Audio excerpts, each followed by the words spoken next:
Welcome to Applied Algebra, Math PT 103, and we're going to work on polynomials to start with. So here in section 1 of chapter 5, we're going to work on our fundamental operations, which focuses on our order of operations. One of the ways that you could learn them is through Please Excuse My Dear Aunt Sally, which sometimes you may know as PEMDAS. No matter which way you have learned it before, right now we're focusing on that the first thing you're going to take care of is any parentheses. That also includes other grouping symbols such as brackets. Second thing we're going to get rid of is exponents. Then the third step is to do all multiplication and division from left to right. Doesn't matter who comes first, it has to occur from left to right. And then the last thing we'll do is any addition and subtraction from left to right. So I just have 4 problems written down that we're going to work through together. So in this first one, we have 4 minus 9 times the parenthesis of 6 plus 3, close parenthesis, divided by negative 3. So since we have a grouping symbol here, we're going to do the 6 plus 3 first. So that gives us the 9. So now what happens is our problem looks like 4 minus 9 times 9 divided by negative 3. So when any number is sitting outside of a parenthesis, that just means multiplication. So now as I look at this problem, I've gotten rid of the parentheses. The parenthesis around the negative 3 doesn't count. All that is doing is trying to make sure that we know that the 3 is negative. So we're now going to look for any exponents, which I do not have. So I'm going to now do any multiplication and division from left to right. So the first thing I run into is this 9 times 9. So that is the first one from left to right. 9 times 9 is 81. So if I go ahead and put in what's left, I still have 4 minus divided by negative 3. So as I look at the problem now, I'm still going from left to right. The first thing I see is subtraction, which doesn't occur yet, so I leave that alone. I move over and I see division. So now I'm going to go back and I'm going to do this division right here. Now I'm not going to look at this minus sign right here. I'm going to cover that up with my fingers and I'm only going to focus on 81 divided by negative 3. A positive divided by a negative is a negative, and 81 divided by 3 is 27. So 81 divided by negative 3 is negative 27. Now I do bring down the 4 and the minus. So what I have is 4 minus negative 27. Well, if I'm subtracting a negative, what it's asking me to do is do the opposite operation. So really this problem is asking me to do 4 plus 27. And 4 plus 27 is 31. So that is my final answer. The example 2 that we see here is a little bit larger. It's got a few more steps to it. I'm going to do it the same way where I write down each process, one little piece at a time. So parentheses is the first thing. Again, the parenthesis around the negative 6 doesn't count. That's just making sure I keep the negative in there. I'm really only seeing, I don't see a parenthesis until I get to the 3 minus 5. So here's my first parenthesis. 3 minus 5 is negative 2.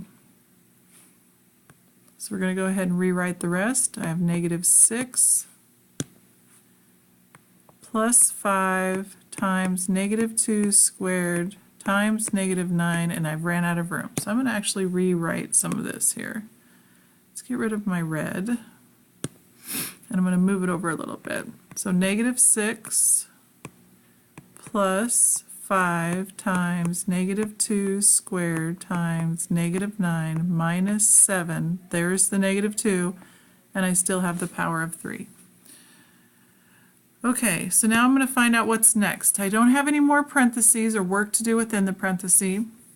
So now my next step is exponents. And I actually, from left to right, I see this exponent and I see this exponent. And the nice thing about as exponents is you can usually do them all at one time unless I have an exponent inside of an exponent. So I'm going to go ahead and do both of those at the same time. Negative 2 squared, a negative times a negative is a positive, so this ends up being the number 4. And then a negative 2 to the third. So what that's asking me is it's saying negative 2 times negative 2 times negative 2. Negative times a negative is a positive. Positive times a negative is a negative. We know if we have odd amounts of negatives, we have a negative answer. 2 times 2 is 4, 4 times 2 is 8. So negative 2 to the third power is negative 8. So if I go ahead and rewrite the rest of this, negative 6 plus 5 multiplied by the 4 multiplied by my negative 9 minus my 7 times my negative 8. Okay, so now what we're going to do is we're going to go ahead and we've done all exponents, we've done all grouping symbols, so now I'm doing multiplication and division from left to right. Here's addition, so I leave that alone. Here's my first part. This is my first multiplication that I run into. So I almost forgot to change my there. Okay, 5 times 4 is 20, so I'm going to leave that. I'm going to rewrite the rest. So I have negative 6 plus times negative 9 minus 7 times negative 8. Okay, so as I look back, I'm going to keep going across. I'm adding. I have another multiplication. Here's another one. So 20 times negative 9. A positive times a negative is a negative. 2 times 9 is 18, and the 0 just tags along. So now I have negative 6 plus negative 180. I'm going to go and put that in parentheses so I know that it's just a negative. Minus 7 times negative 8. And I'm actually going to go ahead and bring it up and rewrite it just so we can keep going. See what's going on here. Okay. So as I go along here, I'm going to look for any other multiplication and division. Here I have addition, here I have subtraction, but here I do have multiplication. So again, I'm going to not do the negative. That's up to you if you want to. I have 7 times negative 8. Positive times a negative is a negative. 7 times 8 is 56. So I'm going to rewrite the rest. I have negative 6 plus negative 180 minus negative 56. Now, if I'm subtracting a negative, it's saying do the opposite. So what it's really asking me to do, I'm going to rewrite this whole thing. It's saying take negative 6, add negative 180, and now add 56, because the opposite of a negative is a positive. So as I look through here, I now am down to just addition and subtraction. So this one is saying add two negatives. So this is essentially saying I owe you $6. I owe you $180, so now I owe you $186. To that, I'm going to add 56. So if this is my bill that I owe you, and I have $56 in my pocket, well, I can now pay that bill.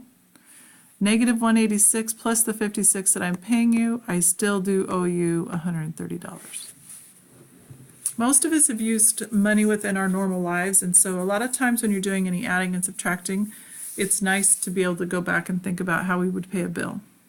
Okay, so now what's happening is I have this in variables. So I have the variable x, the variable y, and what they're asking me to do is go ahead and plug in some numbers for them. So the first step we're actually going to do in this problem is we're going to take the letters out and we're going to replace those with the numbers. So what we're going to do here, if I get my pen working, is the x is 4. So we have 4 squared minus the y number, which is 3, plus the 5.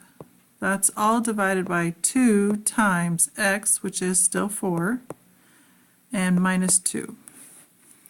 So what we essentially have here is when you have something in a fraction form, there essentially are grouping symbols. You must do everything in the numerator and everything in the denominator before you do any type of division.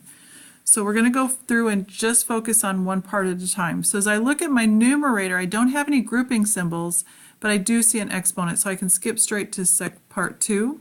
So 4 squared is 16. So I'm going to move to the right this time.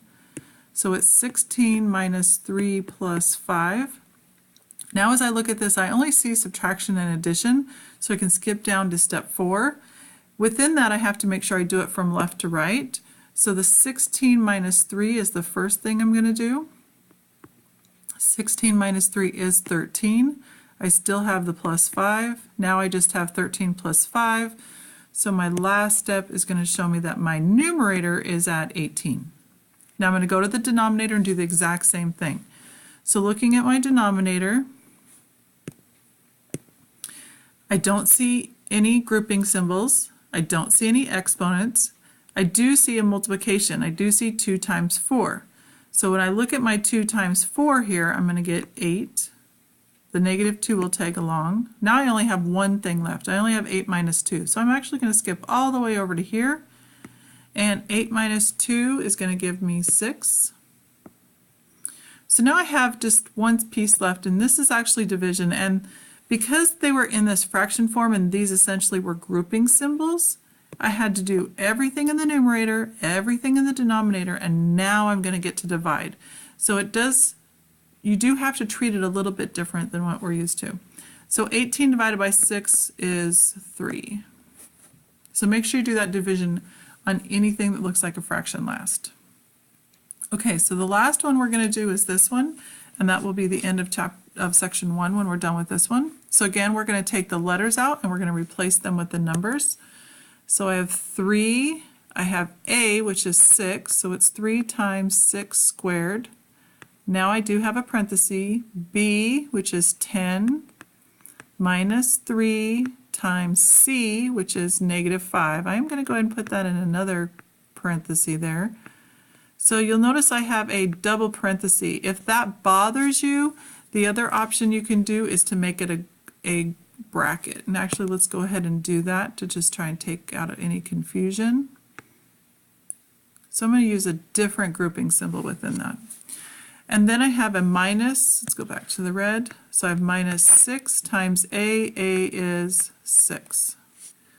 Okay, so now that I've plugged in my numbers, I just go through my order of operations. So the first thing I'm going to do is parentheses.